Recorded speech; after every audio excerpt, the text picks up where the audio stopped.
evening. Happy Monday. Welcome to Power Talk. I am your host, Adrienne, and I am so glad that you are taking time out of your week to spend some time here with me and with my guest tonight, who is Lauren Walker.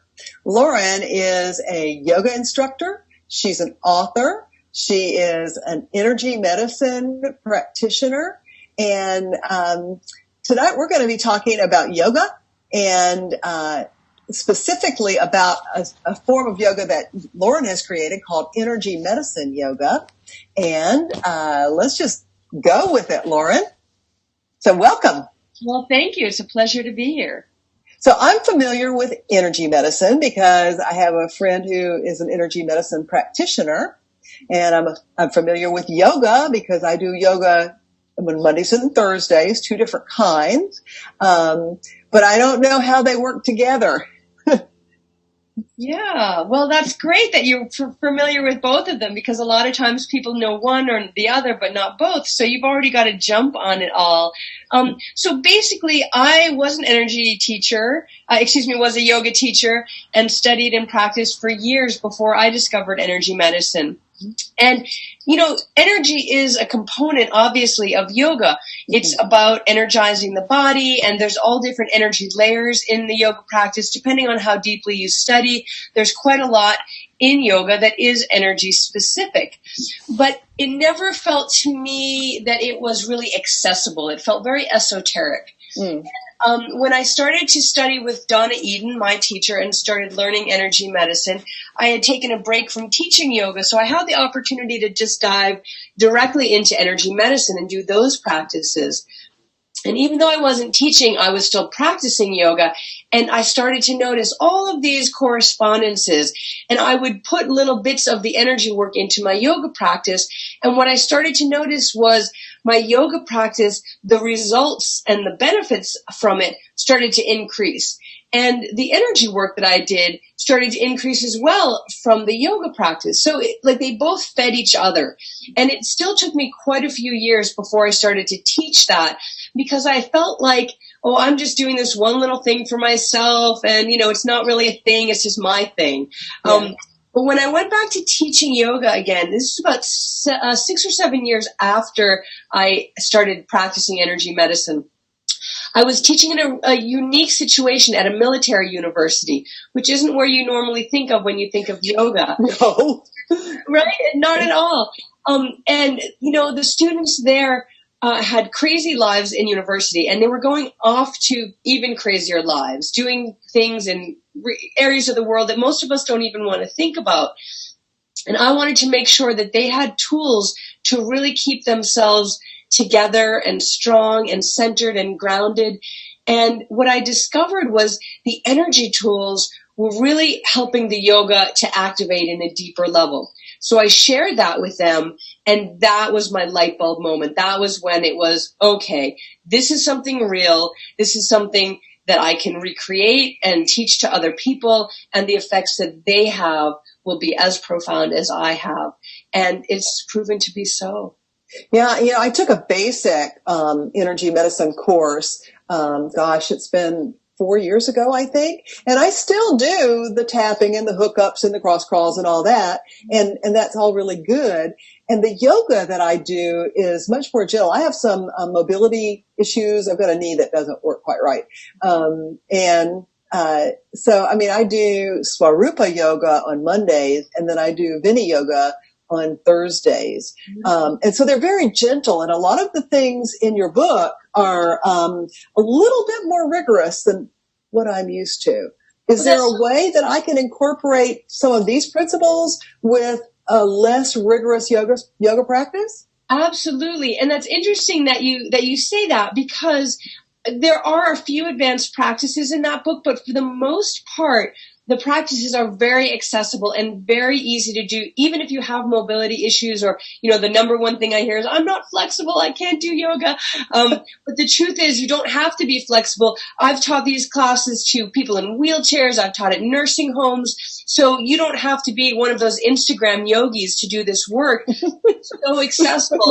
My feet behind my head and all that. Exactly. You don't need to do that. But, you know, the beautiful thing is that you can you can incorporate and weave in these practices with any kind of yoga that you do.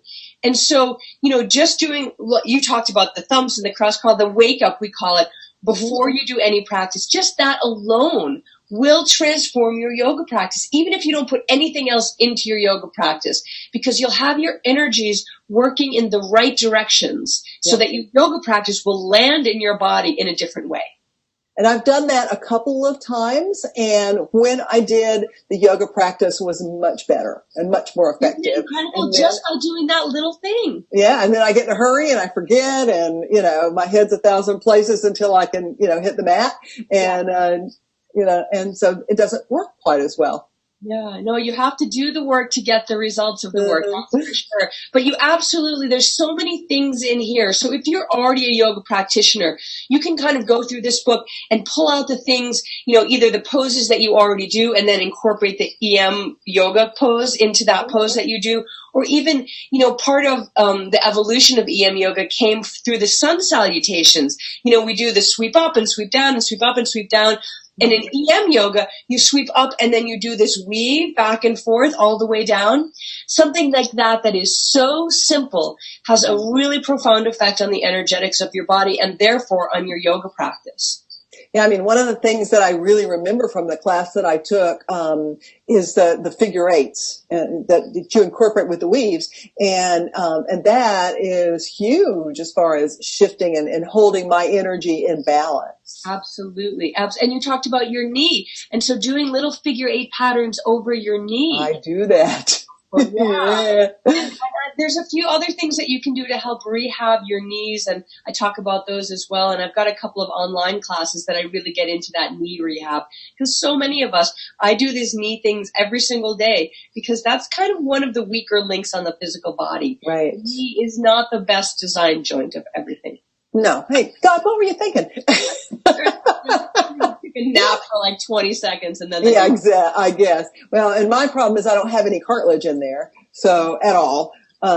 So it's kind of difficult to think about really rehabbing it, but I'm doing everything in my human power to not have a knee replacement because I really don't want anybody cutting on my body, because that just cuts all those energy meridians and makes a real mess. And so my plan is to not have to do that. Yeah, good. I'm working it. So one of the things that you might want to work on, and we talk about this in the book, is the wood element, because the wood element governs tendons, ligaments, and so all of that connective tissue that is compromised in your body is in that element, and so that will have an effect on the rest of sort of the wood element complexes, which is the liver and the gallbladder, and the emotional component of that is anger and assertiveness. So the ability to, some people don't, especially a lot of women, we don't feel anger at all, even though it's there somewhere. And then the other, right? Stuff down. Yeah. And then the other side is feeling like anger about everything. And so either way, you want to be able to feel that energy, because anger is an incredibly powerful emotion, but you don't want to just be living with that anger. You want to transform that into really positive, assertive action. And so some of those things in that wood chapter of the book might resonate with you and be helpful for you in rehabbing the knee, but in also just keeping that whole energy system in balance, because already there is an imbalance in part of that system. Yeah, exactly. And I found that the stuff with the 5 elements I found very interesting, because I hadn't really thought about it in that way before. Yeah. So can you share with the viewers just a little bit more about what is energy medicine? Because I think a lot of our viewers may not have a clue. Sure, yeah. Well, actually, you probably have more of a clue than you think. So energy medicine, it's sort of all around us in a way. If you've ever had acupuncture, which so many people have nowadays, that's energy medicine. A lot of people now have Reiki done to them or do Reiki. That's energy medicine.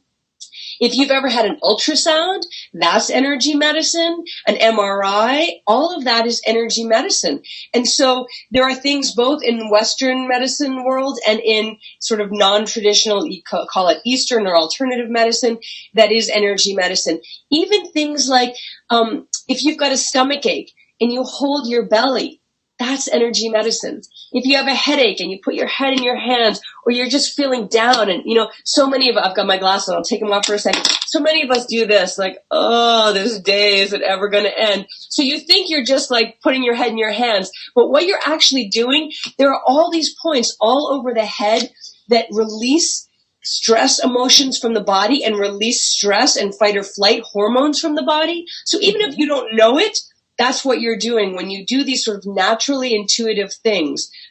And so you've probably experienced or practiced unwittingly energy medicine at some point in your life. Yeah, exactly. So, what makes energy medicine yoga different from traditional yoga poses? Well, I think the specificity of drawing out that energy piece. So we are energetic beings, electrical light beings. And this is no longer sort of that woo-woo, like, we're all light, we're all energy. That's actually the factual truth. That's the scientific, physics proven. We are just light, energy, vibration. We're vibrating at very high frequencies. And so we're really just energy. And so if we can start to understand the language that our body speaks in, which is energy, then we have a better way to influence the physical body and the emotional body and the spiritual body, which are all built upon the energetic body. Mm-hmm. And so in energy medicine yoga, we work directly with that in the yoga practice. And it really isn't esoteric at all. A lot of people think, working with energy, well, I don't see energy and I don't feel energy. I don't think in energy, so I could never practice that. But the truth is, it's right there in your hands, which are electromagnetic. If you run your hand up your arm this way, you're actually drawing energy up your arm. And just like we said, putting your head in your hands or rubbing your belly, these kind of actions work with the energy of the body. And so we do that very specifically, very pinpointed for what we want the energy to do, what we want it to go along specific pathways in the body. There are 9 energy systems of the body. And so you think about, you can think about the physical body with the blood and the breath and all of that. Or you could think about it more mechanically in a way like the highway system, right? You've got roads that go one way and roads that go both ways. You've got clover leaves and roundabouts and all this kind of stuff. And if the cars aren't going the right directions, you have mass chaos and casualties and all kinds of things, stopped traffic and things going wrong left and right. Everything goes smoothly. Everybody gets to work on time and they get home and to their dentist appointment. Everything works smoothly. It's the same thing in your body. You've got clover leaves and spirals and one-way streets and two-way streets. And so what we do in the yoga practice is make sure that everything is running smoothly. No, there's no cars going the wrong way down the one-way streets. There's no cars going the wrong way down the roundabouts. And that's what happens if you have pain in your body, anywhere in your body. That's energy that's stuck. So you can think of it as a traffic jam. Nothing in the body should hurt ever. And if you have pain, it's giving you information. And so if you've got a traffic jam in your body, what you need to do is get those cars all separated again and moving in the right direction. And then the pain resolves. And that's what we do in the energy medicine yoga classes. Exactly. And without taking pills, which just makes it worse. That's right. So, yeah. For sure that.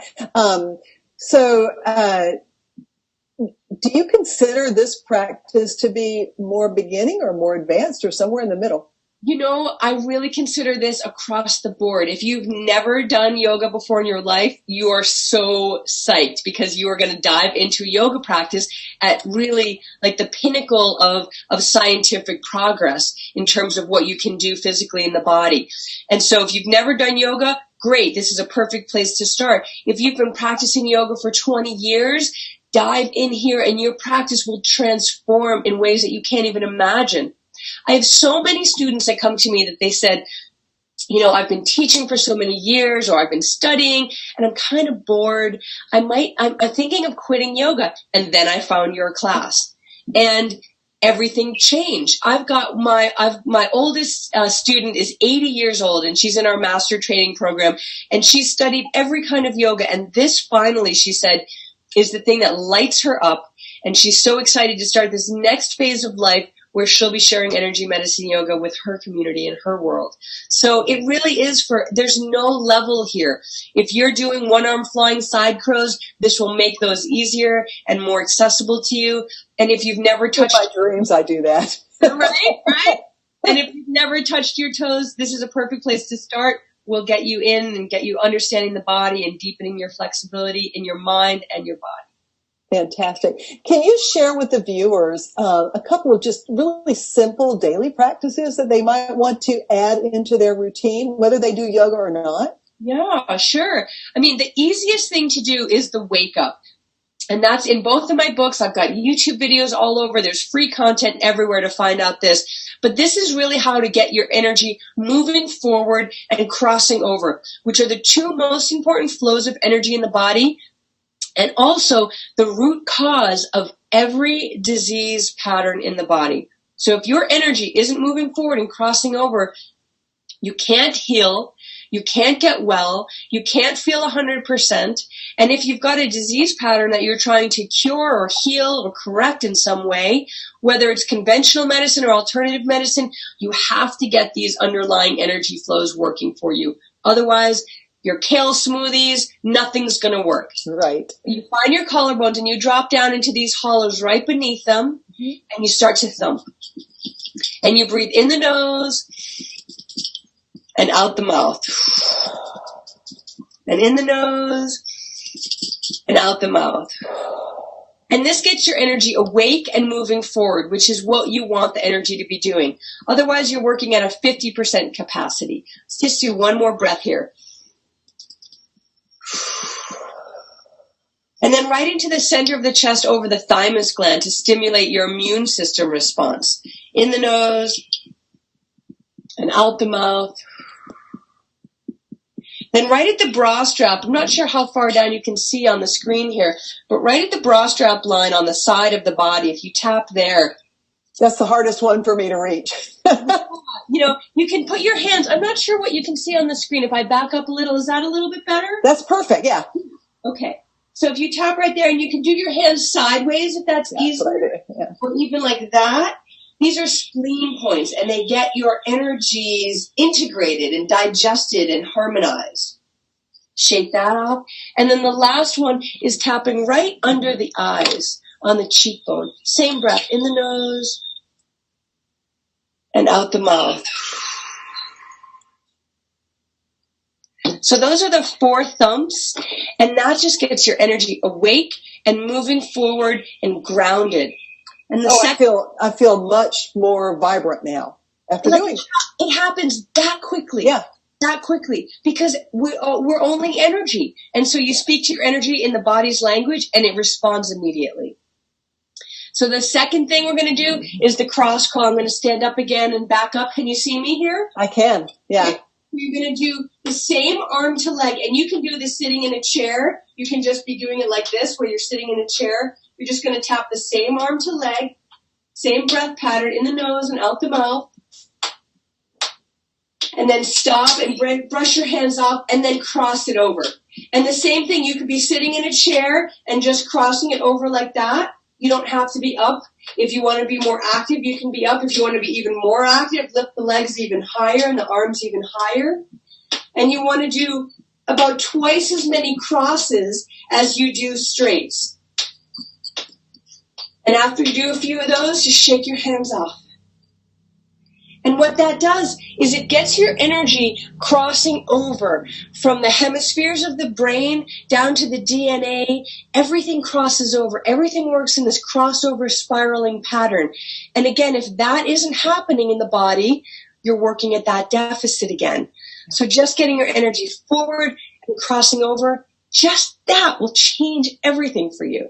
Exactly. And, like you said, if you do it before you go to your yoga class, it's really going to make a huge difference in how you do the yoga. Another piece that you talk about in your book is breathing, how important breathing is. And I think we tend to forget that. It's part of every yoga class that I've ever been to. They will give you some sort of a yoga breathing practice. And the one that you talk about the most in your book is the Ujjayi breath. And I loved how you called it the Darth Vader. Because that's one of the things that when I first started doing the Swarupa yoga where they use that breath, I didn't completely get what she was telling me to do. She said, now tighten up the inner muscles in your throat. I'm like, okay. And then you're supposed to be hearing it. I'm like, yeah, and how? Right? Yeah. And as soon as you said Darth Vader, I was like, I got that. Nice. You know, another thing that I often say to people is like you're fogging up a mirror or your glasses when you're going to clean them.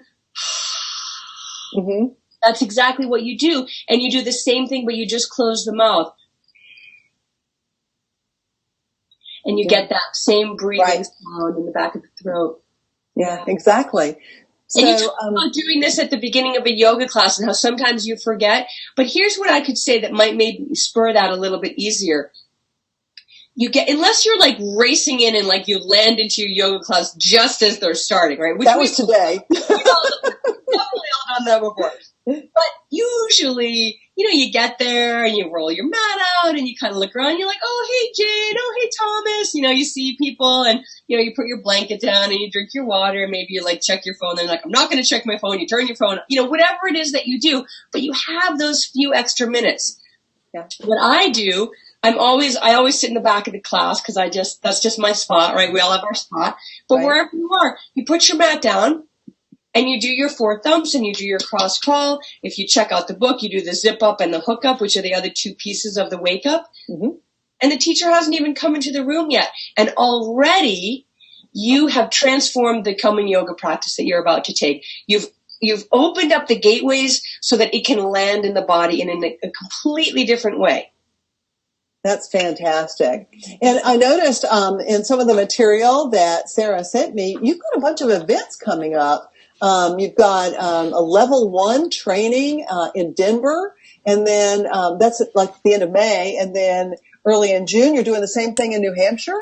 Yep. So we've got a couple of trainings, like you said, in Denver and in New Hampshire, where we teach yoga teachers how to bring this work into their classes. And even if you're not a yoga teacher, but you're a long-time practitioner, you have to have been practicing for a year or more. Mm-hmm. You can take it as an immersion. And just 4 days of kind of sinking in and really learning the practice. And then on the middle of June, I'll be at Omega Institute in upstate New York for a weekend retreat. And then in August at Feathered Pipe Ranch for a week-long retreat with the chakras, which I've never taught this material before to the public, so I'm really excited. Chakras get a lot of press in the yoga world, but not a lot of real understanding. Uh-huh. So I'm excited to bring the energy perspective into the chakra work. So, yeah. So if some of our viewers are interested in any or all of this, how can they register? So you can find all of these on emyoga.net. And there's also, I've got a couple of courses online. I'm actually about to launch an online course with Donna Eden that we filmed in the fall. That'll be an 8-week course. And there'll be about in another few weeks, we'll start promoting that. And you'll see that on the website as well. And we're putting together this spring a video library that by the end of the summer will also be available online. So you can find classes, beginner, intermediate, advanced. There'll be prenatal and teen yoga, chair yoga. We're doing a bunch of stuff so that people have options. And all of the teachers that we're training then will be starting to teach in their areas of the country. So you'll be able to find a yoga teacher near you. Fantastic. And please tell Donna that I said hello. I got to know her back in the day at the Universal Lightworker conferences that we both would attend and be workshop leaders at. So, and so listeners, here's the book. This is actually Lauren's second book. You might want to check out both of her books, but here's her new prescription book. So it's really, really good. And I am taking advantage of it even as we speak. And thank you so much for joining us tonight, and best wishes for everything that you're doing and ongoing success. Awesome. Thank you so much. And please feel free to reach out, and any of your listeners, I'm here to serve this work and to serve you. So if you have any questions or concerns or thoughts, or I always like a good haiku, write to me through my website. I'll on back to you. I love hearing from you guys. So thank you. Fantastic. Oh, that is so great. And so, viewers, next week, my guest is going to be my dear friend Simran Singh. And we're going to be talking about conversations with the universe and how to find love inside as well as outside. So be sure to join us for the show and meet my friend Simi. And until next week, remember, people who take responsibility for their lives create the reality they desire. I love you all. Ciao.